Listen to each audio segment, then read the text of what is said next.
Halo semuanya, The Trader here. Di video kali ini kita akan bahas mengenai kenapa trader yang terlalu pintar itu justru sering loss, ya. Kita sering berpikir ya, teman-teman, semakin pintar seseorang, semakin mudah dia sukses untuk di trading. Logikanya cukup masuk akal ya kan?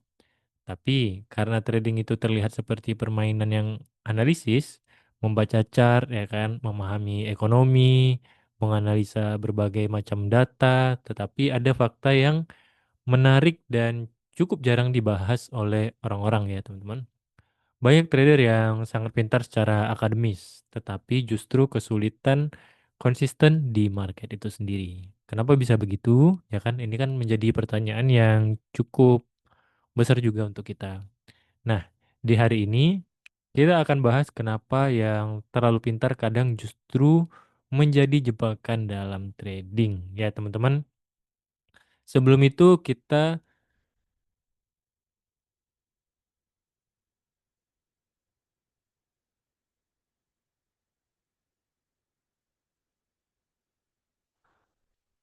oke, sebelum kita masuk ke materi pembahasannya, untuk teman-teman yang belum bergabung ya atau sedang mencari komunitas untuk trading dan mencari informasi, teman-teman bisa join ke komunitas kita dengan cara klik link yang ada di deskripsi ya teman-teman. Nanti di sana teman-teman bisa dapetin berbagai macam akses informasi serta market outlook yang setiap hari kita update.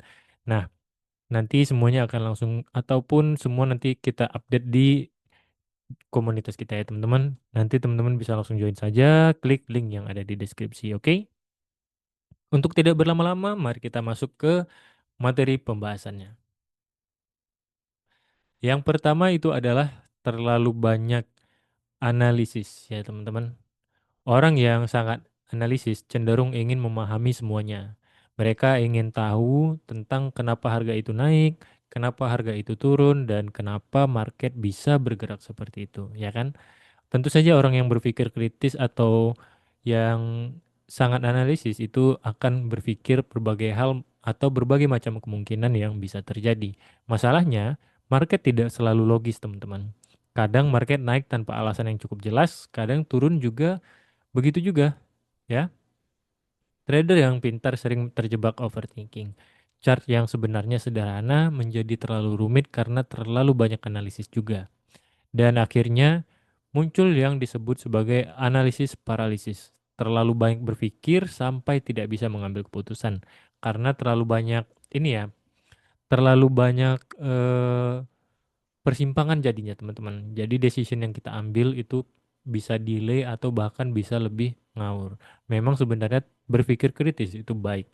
Tetapi kalau di dalam trading itu sedikit berbeda. Mungkin bisa kita artikan seperti kita menggunakan banyak indikator ataupun menggunakan banyak metode ya atau metode yang kita pelajari itu cukup banyak dan dari semua itu dari indikator ataupun dari metode tentu saja setiap metode dan indikator itu memiliki cara entry dan exitnya masing-masing ya kan. Terkadang memang ada sedikit kesamaan, tetapi tidak besar, teman-teman. Jadi hanya sedikit. Ketika kita menggunakan indikator ataupun menggunakan metode yang A, B, C, dan D, begitu ya kan, ada 4 misalnya nih. Nah, dari A, B, C, dan D ini, tentu saja setiap cara masuk dan exitnya itu berbeda-beda ya kan. Ketika kita dihadapkan dengan market nih, kita udah trading. Terus kita ingin mengambil keputusan, tetapi di situ kita melihat dari metode A, B, C, dan D itu masuk. Tetapi dari metode 4 metode ini, dua mengatakan untuk kita ambil posisi buy dan dua lagi mengatakan untuk ambil posisi sell. Nah, tentu saja ini akan menjadi keraguan untuk kita ya kan teman-teman. Karena dari 4 metode yang kita pelajari ini berseberangan ya atau 50-50. Nah, tentu hal itu akan membuat keraguan di dalam diri kita sendiri dan membuat kita jadi tidak percaya diri dalam entryan kita. Nah, itu yang terlalu banyak analisis dan menghasilkan atau membuat kita menjadi bingung sendiri teman-teman. Jadi dalam trading itu lebih baik kita fokus pada satu metode ataupun beberapa indikator saja yang kita gunakan. Jangan terlalu banyak karena yang terlalu banyak juga akan menyulitkan kita nantinya, teman-teman. Begitu. Yang selanjutnya itu adalah menerima ketidakpastian ya. Orang yang terbiasa sukses secara akademis biasanya terbiasa dengan kepastian. Dalam sekolah atau kuliah, 2 tambah 2 itu sama dengan 4, ya kan? Jawabannya benar atau salah itu sudah jelas, teman-teman. Tapi di trading tidak ada kepastian. Setup terbaik pun bisa loss juga. Dan ini sering sering dan sulit diterima oleh orang yang terbiasa benar secara akademis, teman-teman. Akibatnya, sulit menerima stop loss, sulit mengakui kekalahan, mencoba membuktikan analisanya benar. Padahal market tidak peduli siapa itu ya, teman-teman. Nah, maksudnya kenapa? Di dalam trading ini bisa loss walaupun metode kita udah benar dan sebagainya. Karena dalam trading itu banyak faktor, teman-teman. Dari gejolak geopolitik, kebijakan ekonomi, ya kan? Dari setiap negara itu kan berbeda-beda. Apalagi eskalasi dan perang sebagainya ya kan. Itu mempengaruhi setiap pergerakan market, teman-teman. Apalagi ada yang namanya korelasi. Contohnya dari DXY atau USD dan emas. Nah, dua ini kan saling korelasi dia, teman-teman. Ketika harganya USD itu menguat, tentu saja untuk emas itu kebalikannya, dia menjadi turun. Tapi jika USD-nya melemah, dia kebalikan dari USD itu sendiri. USD-nya melemah dan emas itu akan naik. Jadi itu teman-teman banyak faktor dan bisa dibilang semuanya terhubung ya. Dan itu yang ngebuat setiap chart dan setiap pergerakan itu berbeda-beda. Walaupun setiap metode yang kita gunakan ini udah bener nih dari gejolak apanya udah benar ya kan, dari teknikalnya, dari semuanya, trading plan-nya udah oke. Tetapi ketika kita entry ada satu news ataupun sentimen yang keluar. Nah, itu bisa langsung berbalik arah, teman-teman. Dari kitanya yang awalnya buy itu bisa menjadi sell karena ada sentimen yang keluar. Itu yang menyebabkan ketidakpastian pada harga dan membuat kadang kita cuman hanya terkena stop loss-nya aja dan harga lanjut sesuai dengan analisa kita. Nah, itu sering terjadi biasanya ya. Dan terlalu kompleks, teman-teman. Trader yang pintar itu sering merasa sistem sederhana terlalu basic ya kan, seperti mereka ingin sesuatu yang lebih kompleks. Kayak contohnya indikator yang banyak, model analisanya yang banyak juga, teori-teori ekonomi, berbagai macam strategi sekaligus yang digunakan. Padahal seringkali sistem yang paling konsisten itu justru sederhana, misalnya seperti struktur market, support dan resistance, serta risk management. Trading bukan kompetisi siapa yang paling kompleks, tapi trading adalah kompetisi siapa yang paling bisa konsisten. Karena seperti yang saya bilang tadi di awal ya teman-teman, kalau kita terlalu banyak juga ini ya menggunakan indikator, menggunakan metode ataupun yang lainnya, itu akan membuat kita eh, nanti entry atau exitnya itu bertabrakan, ya kan? Dari misalnya kita menggunakan metode ini sekian, dia masuk, dia nge-buy, tapi metode yang lain mengatakan untuk masuknya itu malah nge-sell. Jadi itu yang membuat kita jadi ragu dan menimbulkan ketidakpastian sehingga kita mungkin bisa saja melihat ini ya, menghilangkan momen atau ketinggalan momen dari kita berpikir terlalu lama atau tidak bisa mengambil keputusan secara cepat seperti itu. Nah, itu kadang yang membuat kita terlalu ini ya, bisa dibilang bisa buat kita frustasi gitu karena ketinggalan momen. Nah, begitu teman-teman. Ya. Dan ego yang terlalu besar. Nah, masalah lain adalah ego, teman-teman. Orang yang sangat pintar sering terbiasa menjadi yang paling benar di ruangan. Tetapi di market, ego sangat mahal harganya ya. Mahal banget teman-teman. Contohnya, harga bergerak melawan posisi mereka. Alih-alih cut loss, mereka malah berpikir ya kan, market pasti salah. Nanti juga balik lagi, fundamentalnya saya bener kok ya kan. Dan posisi terus ditahan. Kadang bahkan ditambah ya, hanya untuk membuktikan bahwa analisis mereka itu atau analisa mereka itu benar. Sayangnya market tidak pernah kalah melawan ego kita teman-teman ya. Dari contohnya ya kan kayak gini, misalnya kita berharap ya kan dari harga yang terjadi deh, misalnya kita ambil contoh di sini.